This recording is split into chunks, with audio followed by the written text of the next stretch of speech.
नमस्कार दोस्तों। आज हम इस वीडियो के माध्यम से प्रश्नावली 4.1 के प्रश्न संख्या 2 के पहले खंड को हल करेंगे।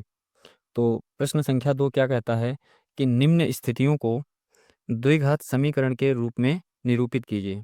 अर्थात आपको एक कोई स्थिति दी गई होगी और उस स्थिति को द्विघात समीकरण के रूप में बदलना है। तो आइए हम पहले प्रश्न को हल करते हैं। क्या कहता है, एक आयताकार भूखंड का क्षेत्रफल 528 मीटर स्क्वायर है। क्षेत्रफल की लंबाई चौड़ाई के 2 गुने से 1 अधिक है। हमें भूखंड की लंबाई और चौड़ाई ज्ञात करनी है। तो हमें भूखंड की लंबाई और चौड़ाई ज्ञात करनी है, तो इसके लिए हमें क्या करना पड़ेगा, एक द्विघातीय समीकरण ज्ञात करना होगा जो कि प्रश्न कहता है। तो आइए कैसे हल करेंगे इसको सीखते हैं। तो सबसे पहले एक हम आयताकार भूखंड बना लेते हैं। मैंने एक आयताकार भूखंड बनाया है जिसकी लंबाई ये है और चौड़ाई ये है। तो सवाल में क्या कहता है कि क्षेत्रफल की लंबाई चौड़ाई के 2 गुने से 1 अधिक है। तो अब यहाँ पर मानने की समस्या आती है, हम किसको माने, लंबाई को माने या चौड़ाई को माने। तो मानने के लिए एक बढ़िया सा तरीका होता है कि जिसके साथ में का की के लिखा हो उसी को मान लेते हैं। तो जैसे क्या लिखा है, क्षेत्रफल की लंबाई चौड़ाई के, तो यहाँ क्या लिखा है, चौड़ाई के। तो हम क्या मान लेंगे, आयताकार भूखंड की चौड़ाई को क्या मान लेंगे, x मान लेंगे, और लंबाई क्या हो जाएगी, चौड़ाई के 2 गुने से 1 अधिक हो जाएगी। तो मानेंगे, माना आयताकार भूखंड की चौड़ाई, चौड़ाई क्या मान लेंगे, x मान लेंगे। तो चौड़ाई ये है तो इसको हम क्या मान लेंगे, x, और लंबाई क्या हो जाएगी, तो आयताकार भूखंड की लंबाई, लंबाई कितनी हो जाएगी, तो प्रश्न कहता है कि जितनी चौड़ाई है उसके 2 गुने से 1 अधिक। तो चौड़ाई x है तो इसका 2 गुना करेंगे तो कितना आ जाएगा, 2x, और हम 1 अधिक कर देंगे तो ये क्या बन जाएगी, इसकी लंबाई बन जाएगी। अब उसने क्या दिया है कि एक आयताकार भूखंड का क्षेत्रफल दिया गया है, और हम जानते हैं कि कोई भी आयताकार आकृति हो तो उसका क्षेत्रफल कितना होता है, लंबाई गुणे चौड़ाई। तो उसको भी लिख लेते हैं। लिखेंगे चूंकि, तो हम लिखेंगे आयताकार भूखंड का क्षेत्रफल कितना होगा, लंबाई गुणे चौड़ाई। तो प्रश्नानुसार हमें आयताकार भूखंड का क्षेत्रफल कितना दिया गया है, 528 मीटर स्क्वायर।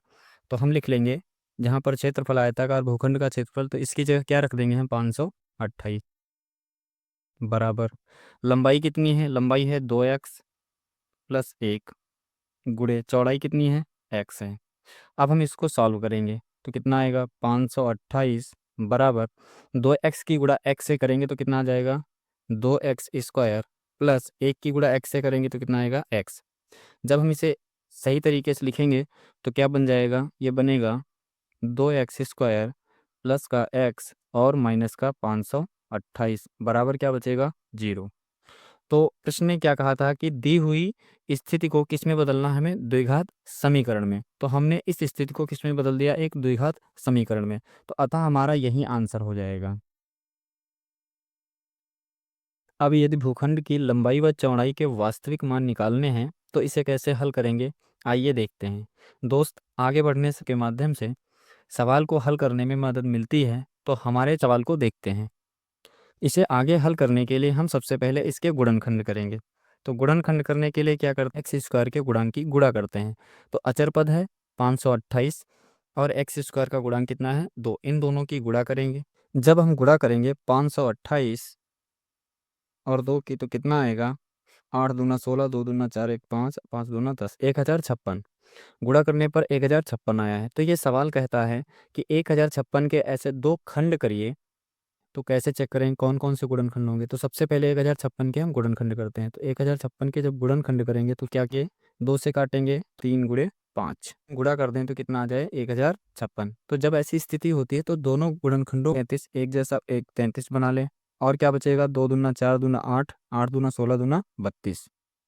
तो कौन कौन से खंड बन सकते हैं, एक 32 और एक 33। अगर हम 32 और 33 की गुणा करेंगे तो 1056 आएगा, और हम 33 तो लिखेंगे 2x² प्लस, और इसकी जगह एक की जगह क्या लिख सकते हैं, 33 माइनस 32 एक्स माइनस 528 बराबर 33x माइनस का 32x।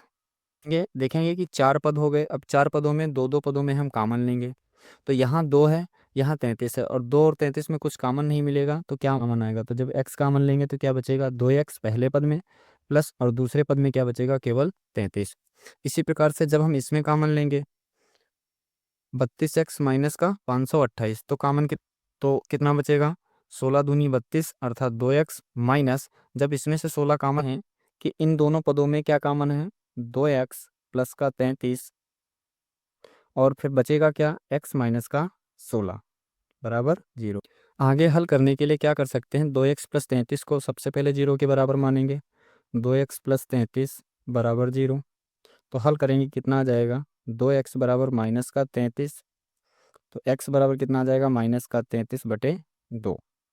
या फिर हम क्या कर सकते हैं अथवा x माइनस 16 को 0 के मिला x बराबर 16, तो x को क्या माना था हमने चौड़ाई माना था, तो इसका मतलब चौड़ाई कितनी आ सकती है या तो 16 आ सकती है या तो माइनस का 33/2, लेकिन लंबाई और चौड़ाई कभी भी माइनस में नहीं होती हैं, अतः चौड़ाई कितनी 16 हो सकती है।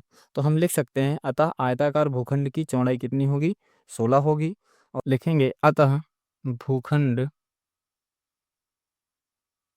के हमने 2x प्लस 1, तो यहाँ पर मान रखेंगे तो 2 गुणे 16 प्लस 1 अर्थात कितनी हो जाएगी 16 दूनी 32 और 1 33 मीटर। अतः चौड़ाई कितनी होगी 16, लंबाई कितनी हो जाएगी 33।